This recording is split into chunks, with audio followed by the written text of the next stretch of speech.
Browns football talk and Going Strong podcast. We got a reaction to Speak Easy. I was watching it this morning, and I thought it was some interesting questions. Like, should the Browns bring in competition for Shedeur Sanders? They were talking about that this morning, amongst some other questions, which I thought that you as a viewer would like to hear, and I'm going to give my take on it. Let's take a listen. Moving forward, gentlemen, the Cleveland Browns announced their new head coach, Todd Monken, the former Ravens offensive coordinator, a couple of days ago. And Shedeur Sanders took to Instagram to show his support. He uploaded an Instagram story saying, "Time for work," with a fire emoji and a watch emoji. She told me, bust down my AP. Perfect timing. You know what it is. Fellas, do you guys think the Browns should bring in some competition for Shedeur Sanders in this quarterback room in the offseason? I think you have no choice. I think you have no choice because Shedeur Sanders, he showed a lot of promise this year. I went and broke down all of his interceptions earlier today, and I went and broke down all of his passes of 20-plus yards. He did a lot of really good things. Go rewatch that Chicago Bears game, 250-plus yard bombs, really 30-plus yards, if I'm not mistaken. Raiders game, that first time he went out there, getting outside the pocket, Isaiah Bond, finding Jerry Jeudy. 2-5, he did a lot of good things. However, if you are Todd Monken, you can't afford for your sole coaching opportunity probably in your life. You're 59 years old and you only got this job because you wrote an essay. You can't afford for your sole coaching opportunity to be tethered to whether or not Shedeur will take the next step or not. If you are the Cleveland Browns, either free agency, either the draft, I do believe you have to make a move to find some competition because competition breeds excellence. So even if it's not competition to supplant Shedeur, at least go get some competition to make sure that Shedeur is challenged. Make sure that you're going to get the best out of Shedeur. I disagree with that. I wanted to stop it right there for a quick second. We're going to continue, but I disagree with that because at this point, to me, as an athlete, yeah, you love to have competition behind you. And I'm interested what Shady's going to say.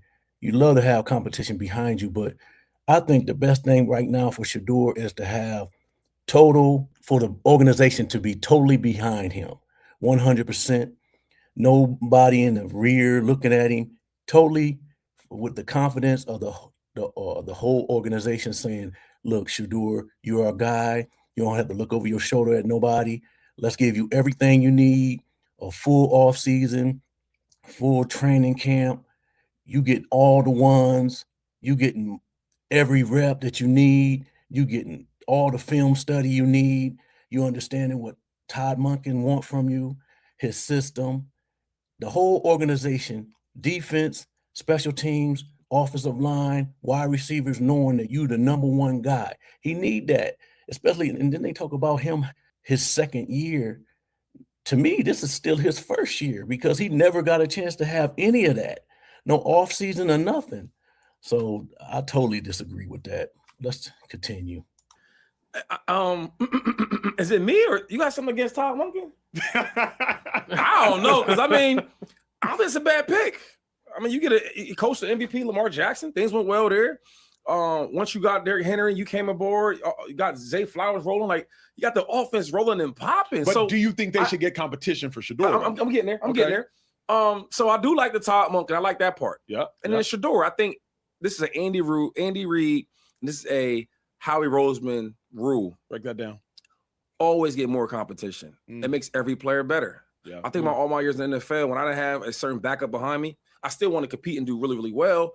But it's a sense of having somebody behind me that is really, really good too. I got to stay on my job. And I think if you do bring a guy in for Shedeur Sanders, I think it helps him out. Yeah. It makes him play better. I think that from you look at his career from coaching or playing underneath his dad as the coach, he's always had to that chip on the shoulder. I got to prove it. Well, now you really do it. Then you bring a backup in there.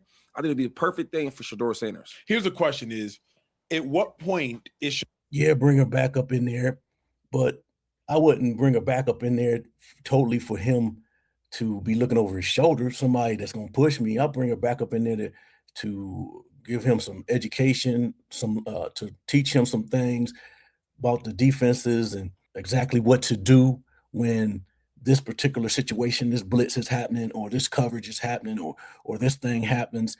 Some more people that can give him knowledge. But as far as like competition, I don't think that. That's just my opinion. I want to know what you guys think in the comments. Should they give him somebody for him to be competing with. Shedeur going to be, and will Shedeur ever be good enough to compete against the superhumans that are Lamar Jackson and Joe Burrow? Because so long as he can't, or the Browns don't have a quarterback that can compete against those superhumans, you don't really have a legitimate chance. Remember, they went and got Deshaun Watson 2-5 because they were like, wait a second, the Ravens got a Lamar, the Bengals got a Burrow, we need ours. They went and got Deshaun Watson, who up until that point looked like a superhuman quarterback, didn't work out. So now, if you are going to tether yourself to Shedeur Sanders, you better believe that at minimum, he has some Sam Darnold 2025 in him. Like, at minimum, he can give you a good enough season where if you have a top 3 defense, and as good as the Browns defense has been, it ain't been top 3 as it pertains to points and yards. So you better hope that at minimum, Shedeur has a Sam Darnold year in him. No. This is for the long haul, man. This is for the long haul. This is for the future. This is a young man, a young quarterback. Put all your chips into the table with this young man. He shouldn't be trying to he gonna compete for the division. That's what you're supposed to do as an athlete and a team. Yeah, we're gonna try to win the division. We're gonna try to beat the Steelers. We're gonna try to beat the Ravens. We're gonna try to beat Cincinnati. Yeah, he's supposed to be up there like that.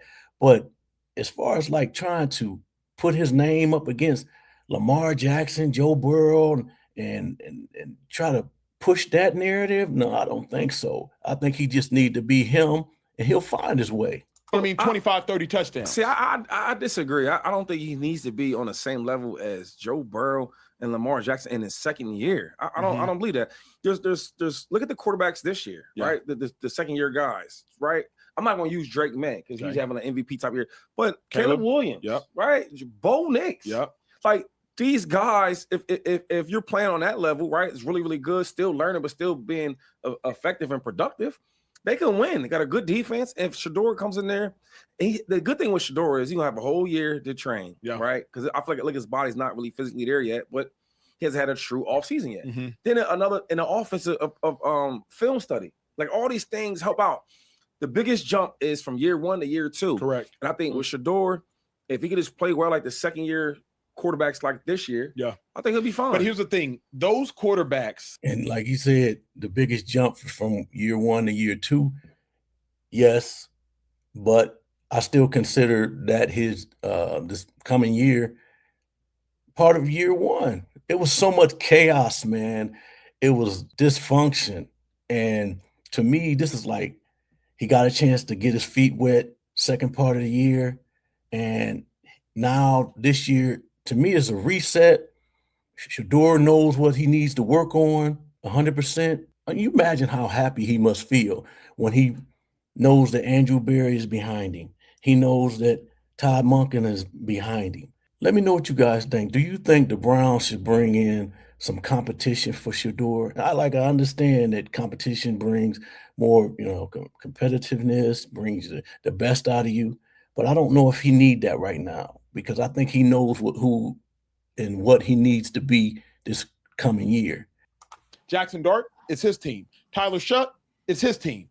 Shedeur Sanders is the one where we're like, wait a second, is it his team or is it not his team? I would actually venture to say if they bring in competition, it's not competition. They're bringing in a starter. I think if they go out and they get a Mac Jones, they're expecting him to start for them next season. I think if they go out and they get maybe Malik Willis is fringe, but don't bring Malik. Yeah, I'm saying you don't want to see Malik over there. But I think if they go out and they go get a Mac Jones this offseason, I don't think they're not bringing in Mac Jones to sit on the bench. Let's be real, bro. And I'm one of the few. Shady keeps it real. I keep it real about this Shedeur conversation. Let's be real.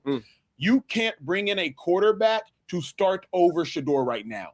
That will completely undermine the culture from within the building. Todd Monken, you saw what happened to Kevin Stefanski, right? Kevin Stefanski out of there in part because he lost games. Todd Monken, hint, you're going to lose games. So he's out of there in part because he lost games, but also in part because of how he handled the Shedeur situation. Shedeur didn't get any first-team reps. Shedeur wasn't the starter. Why didn't Shedeur play more? Why didn't this? Why didn't that? Why didn't this? Why didn't that? If you bring in Mac Jones, Mac Jones, who's a perennial backup, what you think the whole pro-Shedeur camp is going to say? You're going to bring in this backup and start him over Shedeur, and then what do you think the Browns are going to do? Browns are going to start 2-5 because they suck. Mac Jones indifferent, they suck. I do agree with Emmanuel Archer on that. They can't bring in a guy and expect him that he's going to start over Shedeur at this particular point. It's all in with Shedeur. The optics is for Shedeur. They can play games, but we know that Andrew Berry, behind the scenes, I do believe that it's 100% going in with Shedeur.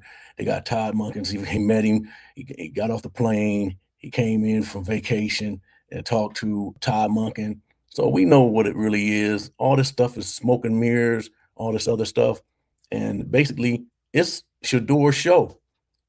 In my eyes, it's his show, and bring in somebody to help him mature as far as the game is concerned with some knowledge. But as far as somebody starting over him, that's a step backwards. And then all of a sudden, Todd Munkin's going to look like the same fool Kevin Stefanski looked like. I'm not saying like bringing a guy a starter, but I mean bring a guy to compete with him, right? Like even for Shedeur, I mean, you just gonna give him the job? At least let him not earn it, but let him compete for it, right? This year he didn't go the right way he wanted to. He's still a rookie, got to learn. I think when you get him in training camp with a like even Mac Jones, I like that one, right? Because I think Shedeur has a bigger upside overall, but we'll see. And I think you let them go at it and see, let him push each other. Let me ask you this. There's nothing wrong with bringing a competition. So I agree with that, but here's my tension, 2-5. So you bring in Mac Jones, right? I believe Mac Jones will start based upon what Mac Jones showed us in San Francisco. Mac Jones today is a better quarterback than Shedeur Sanders. That's no slight. Former Alabama. But I'm talking about the overall talent. I'm talking about the ceiling type. But here's my problem. If you bring in Mac Jones and Mac Jones starts, and Mac Jones goes 2-3 or 2-4 because that's what Cleveland Browns quarterbacks do. The best of them. Baker Mayfield, unfortunately, the best of them. If you bring in Mac Jones and he does that, what's going to happen? Well, everybody finna say, I don't think Mac's going to beat him out. I think Mac. I mean, he's a backup. I mean, he's a backup now. He's a backup. I don't know what else. Who's going out there to make Mac Jones? I want you to be our future starter. No, don't you view? I view Mac Jones like Sam Darnold. Like in the right situation, he could start for a season. In my opinion, I just think that they just need to go all in with Shedeur, 100%.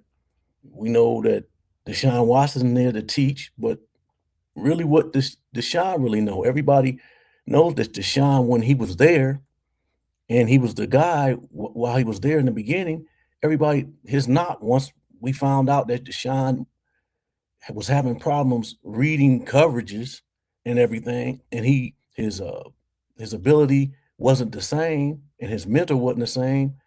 Shedeur's learning from this guy. So to me, bringing another guy that can give him the knowledge, basically teach him the ins and outs, like Joe Flacco was doing. Do you think he need to put himself in competition with Burrow and Lamar Jackson in year basically one with an organization behind him, and he's just trying to make a name for himself at this particular time? Let me know what you think. Appreciate y'all, man. Check out the rest of this Speakeasy on this channel with Emmanuel Acho and Shady McCoy, and let me know what you guys think. See you on the next video.